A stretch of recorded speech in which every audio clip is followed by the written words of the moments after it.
दोस्तों, आज हम हाजिर हैं एक और सच्ची कहानी को लेकर, जिसे देखने के बाद आप समाज की सच्चाई से रूबरू हो जाओगे। मूवी का नाम है टोनोया, जो एक बांग्लादेशी शॉर्ट फिल्म है। तो बिना देरी किए चलते हैं सीधा कहानी की तरफ। तो कहानी की शुरुआत में हम टोनोया नाम की एक स्कूल गर्ल को देखते हैं, जो किसी होटल रूम में बेहोश पड़ी हुई है। होश में आते ही वो देखती है कि कोई लड़का उसके सामने कपड़े पहन रहा है। ये देखकर टोनोया एकदम से सन्न रह जाती है। वो समझ ही नहीं पा रही होती कि आखिर ये सब क्या हो रहा है। उसके सामने खड़ा ये लड़का कौन है और वो यहाँ कैसे पहुँची। टोनोया उस लड़के से कोई सवाल कर पाती उससे पहले वहाँ एक पुलिस कांस्टेबल आ जाता है और उस लड़के को मारते हुए वहाँ से ले जाता है। तभी एक लेडी कांस्टेबल वहाँ आती है और टोनोया को थप्पड़ मारते हुए अपने साथ पुलिस स्टेशन ले जाने लगती है। टोनोया चीख चीख कर सभी से कहती है कि प्लीज मुझे जाने दो, मुझे कुछ नहीं पता कि मैं यहाँ कैसे आई, मैंने कुछ नहीं किया। तभी वहाँ हम कुछ और लड़कियों को देखते हैं, जिन्हें पुलिस टोनोया के साथ पकड़कर पुलिस स्टेशन ले जाती है। पुलिस स्टेशन आकर टोनोया को एक बेंच पर बिठा दिया जाता है,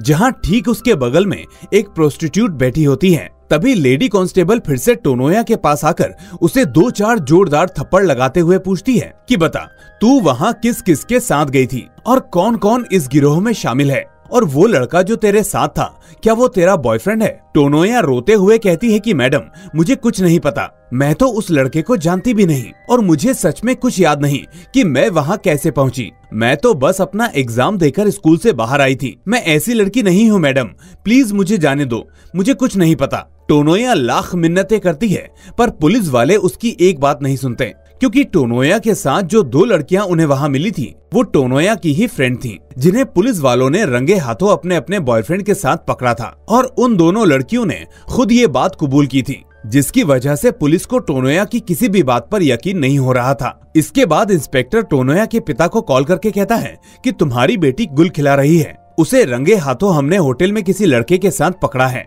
कैसे माँ बाप हो जो अपने बच्चों का ख्याल नहीं रख सकते। टोनोया के पिता कहते हैं कि नहीं सर, आपको कोई गलत फहमी हुई है, मेरी टोनोया ऐसी लड़की नहीं है। तभी वो इंस्पेक्टर कहता है कि हाँ, मुझे पता है कैसी है तुम्हारी बेटी, अभी चुपचाप पहले पुलिस स्टेशन आ जाओ। अब घबराते हुए टोनोया के पिता पुलिस स्टेशन पहुंचते हैं, जहां अपने पिता को देखकर टोनोया उनसे बात करने की कोशिश करती है, लेकिन उसके पिता उससे कोई बात नहीं करते। और तभी इंस्पेक्टर उन्हें अपने केबिन में बुलाकर उनसे टोनोया के बारे में उल्टा सीधा बोलने लगता है कि अभी तुम्हारी बेटी सिर्फ 9th क्लास में है और अभी से होटल में लड़कों के साथ घूम रही है। क्या तुम्हें नहीं पता कि कैसे अपने बच्चों पर लगाम लगाई जाती है, कैसे परवरिश की जाती है, या फिर पैसों के लिए तुम लोग ही उससे ये सब करवा रहे हो। ये सब सुनने के बाद टोनोया के पिता के होश उड़ जाते हैं। उन्हें समझ नहीं आता कि वो इंस्पेक्टर को क्या जवाब दें, क्योंकि वो अंदर ही अंदर बहुत शर्मिंदगी महसूस कर रहे थे। इसलिए वो बिना कुछ कहे पेपर्स पर साइन करके अपनी बेटी को घर ले जाते हैं। घर आकर टोनोया की माँ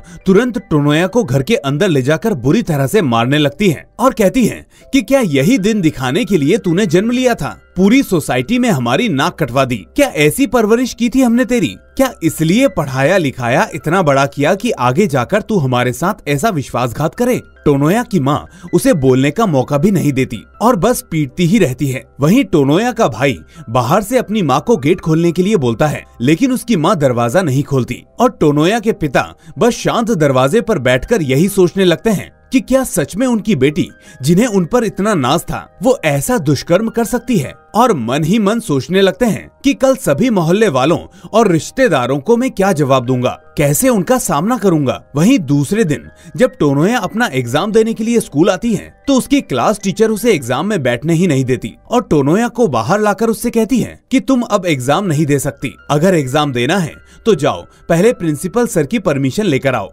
तभी टोनोया अपनी माँ को फोन करके अपने स्कूल बुलाती है और फिर उनके साथ प्रिंसिपल ऑफिस पहुँचती है। अंदर जाकर टोनोया की माँ प्रिंसिपल से बहुत रिक्वेस्ट करती है कि सर प्लीज टोनोया को एग्जाम देने दीजिए, नहीं तो उसकी पूरी साल की मेहनत बर्बाद हो जाएगी। लेकिन प्रिंसिपल क्लियर उनसे मना करते हुए कहता है कि देखिए, मैं आपकी बेटी को इस स्कूल में अब एग्जाम की परमिशन हरगिज नहीं दे सकता और ना ही मैं इसमें कुछ और कर सकता हूँ, क्योंकि ये फैसला स्कूल मैनेजमेंट का है। आपकी बेटी की फोटो न्यूज़पेपर के फ्रंट पेज पर छपी है, इससे हमारे स्कूल का नाम भी बदनाम हुआ है, इसलिए अब मैं आपकी इसमें कोई मदद नहीं कर सकता। इतना सुनने के बाद भी टोनोया की माँ प्रिंसिपल के हाथ जोड़ने लगती है, बहुत मिन्नत मिन्नतें करती है, लेकिन वो प्रिंसिपल उनकी कोई बात नहीं सुनता। वहीं दूसरी ओर टोनोया के पिता टोनोया की फोटो को जब अखबार में देखते हैं तो उनके तो जैसे रोंगटे ही खड़े हो जाते हैं। उन्हें लगता है कि अब तो ये खबर देखकर सबको टोनोया के बारे में पता चल ही गया होगा कि उसने क्या किया। ये देखकर वो इतना आग बबूला हो जाते हैं कि टोनोया को एक जोरदार थप्पड़ लगाकर वहाँ से अपने काम के लिए निकल जाते हैं और टोनोया कुछ भी नहीं कह पाती। वो पूरे रास्ते सर झुकाए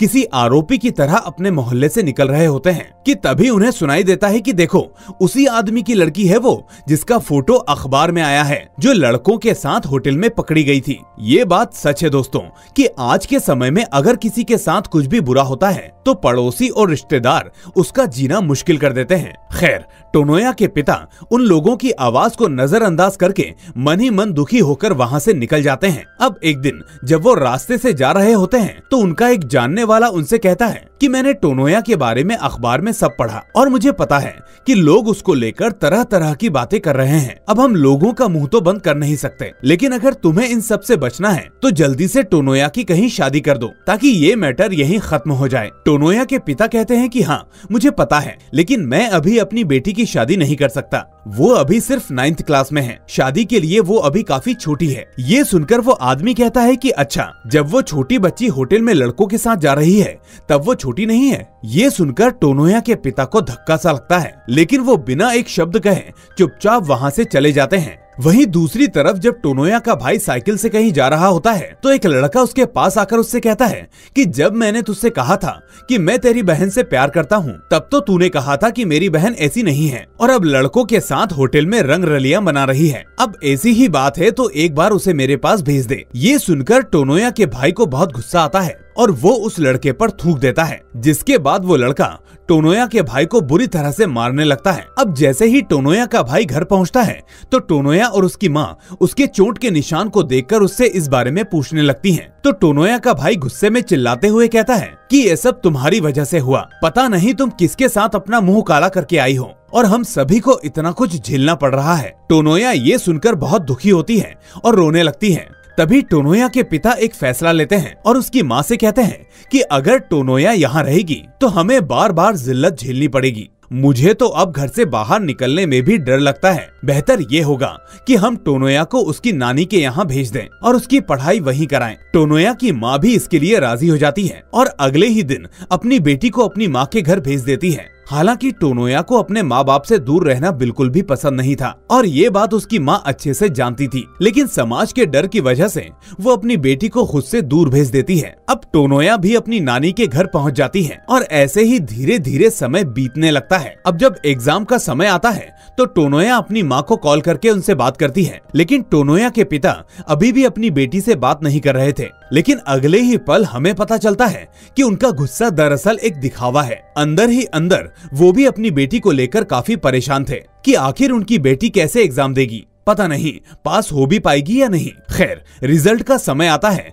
और टोनोया फर्स्ट डिवीजन में पास हो जाती है। तभी एक दिन टोनोया की माँ टोनोया के पिता के पास आकर कहती है कि अब पूरा 1 साल हो चुका है, सभी लोग अब उस बात को भूल चुके होंगे, अब तो हमें अपनी बेटी को वापस बुला लेना चाहिए। लेकिन टोनोया के पिता इसके लिए साफ इनकार कर देते हैं और कहते हैं कि ये नहीं हो सकता, अब टोनोया वापस यहाँ नहीं आएगी और वहीं रहेगी और वहीं अपनी पढ़ाई पूरी करेगी। वो ये सब बातें कर ही रहे होते हैं कि तभी टोनोया अपनी माँ को कॉल करती है और कहती है कि माँ, नानी अब इस दुनिया में नहीं रही। खैर, इसके बाद मजबूरी में अब टोनोया के पिता को उसे अपने घर वापस लाना पड़ता है। लेकिन हम देखते हैं कि इतना समय बीत जाने के बाद भी टोनोया के पिता टोनोया से बात नहीं करते और घर आकर वो टोनोया की माँ से कहते हैं कि मैंने टोनोया के लिए एक लड़का देख लिया है और वो सभी कल टोनोया को देखने आने वाले हैं, तो जाकर ये बात अपनी बेटी को बता दो। ये सुनकर टोनोया की माँ कहती है कि आप ये कैसी बातें कर रहे हैं, आपने ही तो कहा था कि हम अपनी बेटी को अभी पढ़ाएंगे,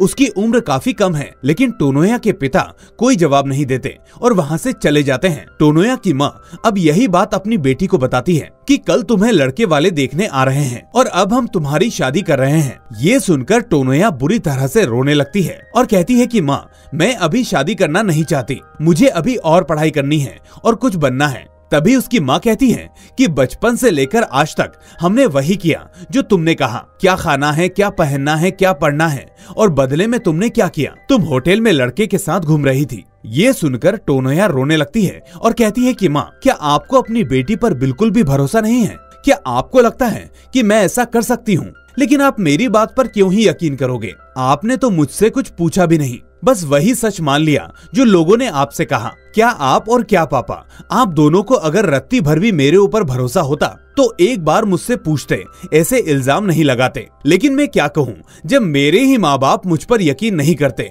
तो दुनिया से मैं क्या ही कह पाऊंगी। बिना कुछ गलत किए मुझे पूरी दुनिया के सामने जलील किया गया और आपने भी उसमें सभी का साथ दिया, और आज उसी झूठी बात को सच मानकर मेरे सपनों को कुचलकर मेरी शादी करवाना चाहते हो। अगर मुझ पर यकीन नहीं है तो मेरा अभी मेडिकल टेस्ट करवाओ। अगर उस लड़के ने मेरे साथ कुछ भी गलत किया होता तो मुझे तभी पता चल जाता, लेकिन ऐसा कुछ भी नहीं हुआ माँ, मैं बेकसूर हूँ, मुझे बख्श दो। टोनोया की ये सब बातें उसके पिता बाहर बैठकर सुन लेते हैं और मन ही मन बहुत दुखी होने लगते हैं। तभी हमें फ्लैशबैक में वो सब दिखाया जाता है कि आखिर उस दिन क्या हुआ था। उस दिन टोनोया जब अपना एग्जाम देकर बाहर आई थी तो मन ही मन इस बात को लेकर परेशान थी कि उससे वो 2 क्वेश्चंस मिस कैसे हो गए। तभी टोनोया की 2 सहेलियां उसके पास आकर उससे कहती हैं कि क्या एग्जाम की टेंशन ले रही हो, चलो ना बाहर चलो, एक लड़का तुम्हारा कब से इंतजार कर रहा है। ये सुनकर टोनोया अपनी सहेलियों पर भड़क जाती है कि तुम्हें पता है ना कि मुझे इन सब में कोई इंटरेस्ट नहीं है, फिर भी तुम बार बार यही सब बातें मुझसे करती रहती हो।